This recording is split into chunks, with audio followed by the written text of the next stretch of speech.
आदरणीय परम श्रद्धेय पूज्य श्री साहिब जी,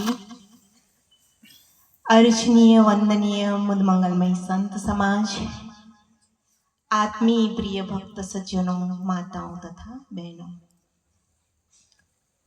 सुंदर अवसर है। संतोना सानिध्यमां આપણે સૌ સત્સંગનો લાભ લઈ રહ્યા છે। આજનો આપણો આ વાર્ષિક કાર્યક્રમ આયોજકોએ ખૂબ જ મહેનત કરીને આ સુંદર કાર્યક્રમનું આયોજન કર્યું, તે બદલ ખૂબ ખૂબ ધન્યવાદ। આમંત્રણને માન આપીને આપ સૌ ખૂબ મોટી સંખ્યામાં અહીંયા ઉપસ્થિત રહ્યા, તે બદલ આપ સૌનો ખૂબ ખૂબ આભાર। સદગુરુ કબીર સાહેબનું એક પદ છે, કબહુ ન ભયો સંગ ઓ સાધા, ऐसे जन्म गमायो आशा, बहुरी न पहो ऐसो थाना, साधु संगति तुम नहीं पहचाना। साहेब કહે છે, अब तुर होय है नरक महाबासा, निस्दिन पर्यों लबार के पासा। ત્રણ પંક્તિઓનું આ પદ સંપૂર્ણ જીવનનો સાર દર્શાવે છે। સાહેબ કહે છે, હે મનુષ્ય, કબહુ ન ભયો સંગ ઓ સાધા, તે ક્યારેય સંતોની સંગ ના કરી, સત્સંગ ના કર્યો, અને જીવનમાં જાણવા જેવું છે એ ન જાણ્યું, અને આ સુંદર અવસરને તે વ્યર્થમાં ખોવી નાખ્યું। ऐसे जन्म गमायो आशा, આછા મતલબ સુંદર, શ્રેષ્ઠ। મનુષ્ય જીવનનો આ જે સમય છે એને તે વ્યર્થમાં ખોવી નાખ્યો। મને એમ લાગે કે જ્યારથી આંખ આપણી ખુલે ત્યારથી જ મનમાં વિચાર આવે કે આ કરવાનું છે, પેલું કરવાનું છે, આ બાકી રહી જશે, આ કરવાનું છે। દિવસ દરમિયાન જ્યાં સુધી ઊંઘ ના આવે ત્યાં સુધી આપણે કંઈક ને કંઈક વિચારતા હોઈએ, કંઈક ને કંઈક કર્મ કરતા હોઈએ, કંઈક ને કંઈક અર્જિત કરતા હોઈએ। તેમ છતાંય સદગુરુ કબીરે કીધું, ऐसे जन्म गमायो आशा।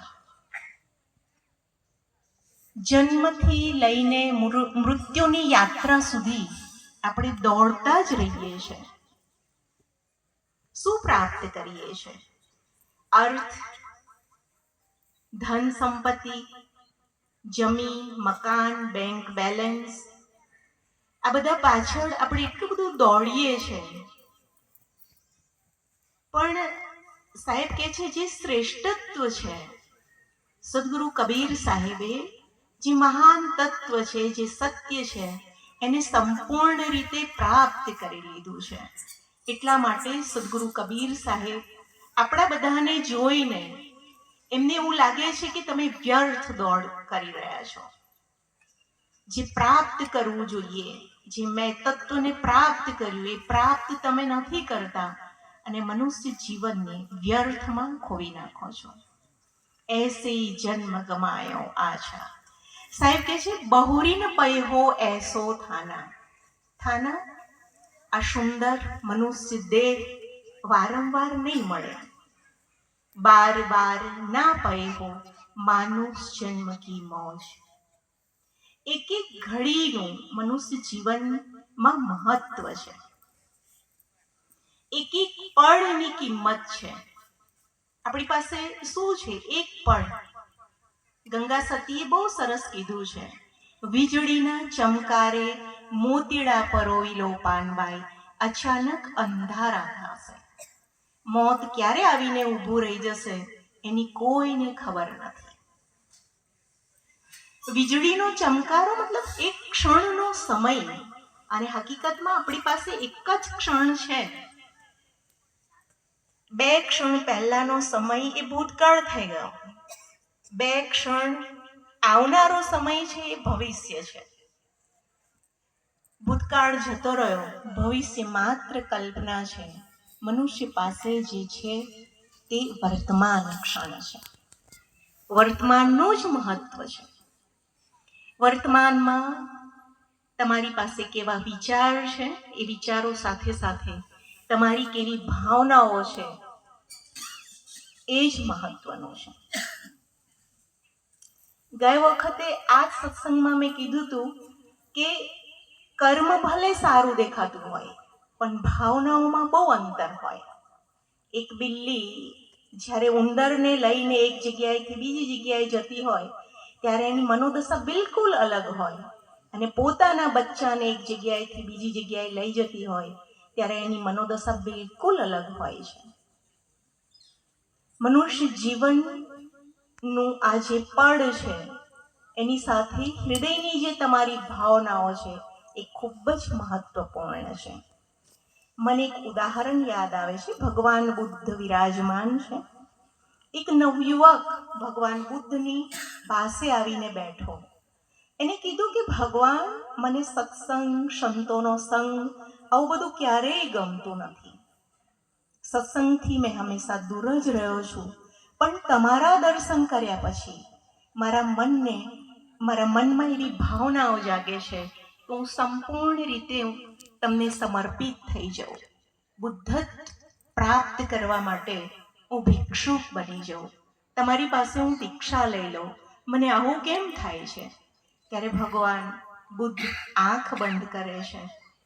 થોડી વાર પછી એ કહે છે, યુવક, આગલા જન્મમાં તું એક હાથી હતો.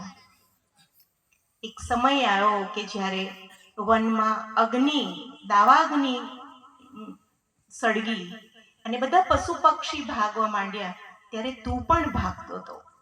ભાગતા ભાગતા એક વૃક્ષ નીચે તું ઊભો રહી ગયો અને તારા પગમાં કાંટો વાગ્યો એટલે તે પગ ઉપર કરી લીધો, અને તે જ ક્ષણે એક સસલું આવી અને તારા પગ નીચે શરણ લીધી.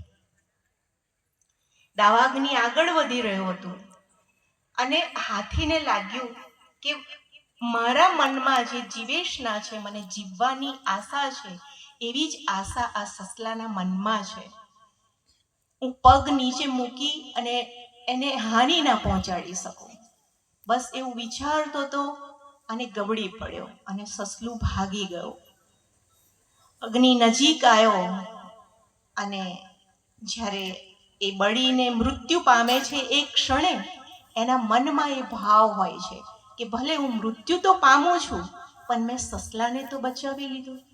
આ હૃદયની આ જે અત્યંત કરુણા હતી એના હૃદયમાં, એ જ એને આગલા જન્મમાં મનુષ્ય બનવાનું કારણ બને છે. અને એ જ કરુણા આજે એને મોક્ષ તરફ આગળ લઈ જાય છે. આ છે સુંદર ભાવનાઓ. તમે જે કંઈક પ્રાપ્ત કરો છો, જે સંસારની નશ્વર ચીજ વસ્તુઓ છે, એના માટે તમે જે કંઈક કરી રહ્યા છો, એની સાથે સાથે ભાવનાઓનું તો મહત્વ છે જ. એ બધી જ ચીજ વસ્તુઓ અંતમાં છૂટી જાય છે. એક પળમાં સર્વસ્વ આપણું છૂટી જતું હોય છે, અને એના માટે આપણે શું નથી કરતા એ આશ્ચર્યપૂર્ણ છે. અને જે સાથે લઈ જવાનું છે, શું સાથે લઈ જવાનું છે? સુંદર કર્મ, સુંદર ભાવનાઓ, સુંદર વિચાર. અને આ જ તમારા બી છે. વૈશાખ મહિનો આવે અને વાતાવરણ સુંદર બને, વાદળાઓ છવાય, પૃથ્વી ઉપર એક સુંદર વાતાવરણ સ્થાપિત થાય, ત્યારે આ સૃષ્ટિ પર પડેલા જે બી છે એ બી અંકુરિત પામતા હોય છે. એ જ રીતે જીવ જે કર્મ કરે છે, એની સાથે જે ભાવનાઓ છે, એ એના બીજ છે. સદગુરુ કબીર સાહેબે કીધું છે, માસ અષાઢે શીતલ બિરહુલી, બોઈન સાતો બીજ બિરહુલી. મનુષ્ય જીવન એક અવસર મળ્યો છે કે જ્યાં તમે સુંદર કર્મ કરી લો, સુંદર વિચાર કરી લો, સુંદર ભાવનાઓ હૃદયમાં ધારણ કરી લો. સુંદર ભાવના જ્યારે હૃદયમાં ધારણ હશે ત્યારે પ્રેમ, વાત્સલ્ય, કરુણા, દયાનો ભાવ, આ બધું જ જ્યારે હૃદયમાં હશે ત્યારે જીવન સંપૂર્ણ રીતે અનુભવાતું લાગશે. મતલબ એવું લાગશે કે જીવનમાં મારે જે પ્રાપ્ત કરવાનું હતું એ મેં પ્રાપ્ત કરી લીધું. આ જ શિક્ષા અને ઉપદેશ લેવા માટે આપણે સંતો અને સદગુરુનું સાનિધ્ય પ્રાપ્ત કરીએ છીએ. અહીંયાથી આપણે એ ચીજ વસ્તુ મેળવવાની છે, જીવનમાં એને શીખવાની છે. સાહેબ કહે છે, કબહુ ન ભયઉ સંગ ઓ સાથા, ऐसे जन्म गमायो आज. संग ઓ સાથા, સંગ મતલબ સંતોનો સંગ, સત્સંગ. પ્રશ્ન એ થાય કે સંત કોણ? મોરારી બાપુએ એમની કથામાં એક જગ્યાએ બહુ સુંદર એની વ્યાખ્યા કરી છે. એમને કીધું છે, સંત મતલબ જેના સાનિધ્યમાં જવાથી પરમ શાંતિનો અનુભવ થાય એ સંત છે. એ કપડા વસ્ત્ર જે ધારણ કર્યા છે ઔપચારિકતા છે, શરીરના રક્ષણ માટે કપડાની જરૂર છે. કપડા એ કોઈ ખાસ મોટી વસ્તુ નથી. સંતત્વ મતલબ શાંતિનો જે અનુભવ કરાવે એ સંત. એના સંગમાં ગયા પછી આપણે કંઈક એની પાસેથી પ્રાપ્ત કરવાનું છે. એમને જે સંતત્વ પ્રાપ્ત થયું છે, જે ક્રાંતિ પ્રાપ્ત થઈ છે, જે ઓજસ્વીતા પ્રાપ્ત થઈ છે, એવું મારામાં કંઈક આવે. એના માટે સદગુરુ કબીરે આદેશ કર્યો છે, સંતો ભક્તિ સતો ગુરુ આની. હે સંતો, હૃદયમાં સદગુરુ પ્રત્યે ભક્તિ ધારણ કરો. ભક્તિ મતલબ સમર્પણ, પ્રેમ સંતો પ્રત્યે. અને જ્યાં પ્રેમ છે, સમર્પણ છે, કંઈક સત્ય પ્રાપ્ત કરવાની જેને જિજ્ઞાસા છે, એ આ મનુષ્ય જીવનમાં કંઈક પ્રાપ્ત કરીને જાય છે. આપણને આજે આ સુંદર અવસર મળ્યો છે, એ અવસરનો આપણે સદુપયોગ કરીએ અને આજે અહીંયાથી કંઈક લઈને જઈએ એવો સંકલ્પ કરીએ કે દિવસ દરમિયાન એક સમય એવો ફાળવીએ કે જ્યાં મારા મનનું અવલોકન કરી શકું.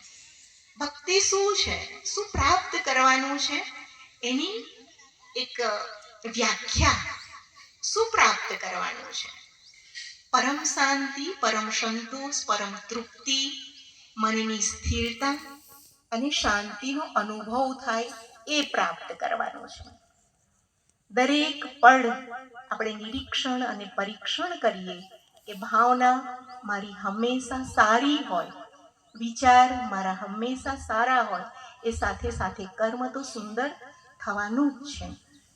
અને આ જ મનુષ્ય જીવનમાં આપણે સુંદર બી વાવવાના છે. આજના આ પ્રસંગે સદગુરુ અને સંતોને નમન કરી અને હું અહીંયા મારી વાણીને વિરામ આપું છું. સાહેબ